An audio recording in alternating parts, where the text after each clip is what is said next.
നമസ്കാരം. എന്താണ് കൈവിഷം എന്ന് ഈ വീഡിയോയിലൂടെ വിശദമായി തന്നെ മനസ്സിലാക്കാം. ഒരു വ്യക്തി മറ്റൊരു വ്യക്തിയെ വശീകരിക്കുന്നതിന് അല്ലെങ്കിൽ അവരുടെ ഉയർച്ച കണ്ട് അസൂയപ്പെട്ട് അവരുടെ നാശത്തിന് ആഹാരത്തിലൂടെയോ അല്ലെങ്കിൽ പാനീയത്തിലൂടെയോ രഹസ്യമായി നൽകുന്ന മന്ത്രസംബന്ധമായ ഒന്നാണ് കൈവിഷം.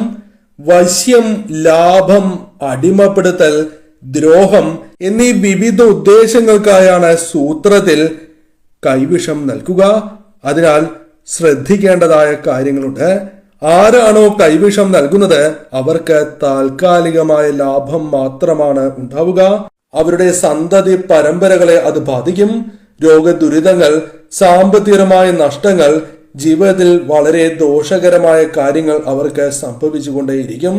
തലമുറകൾ നീണ്ടു നിൽക്കുന്ന ദോഷകരമായ കാര്യങ്ങളാണ് ഇവർക്ക് സംഭവിക്കുക. അതിനാൽ ആരും ചെയ്യരുത്.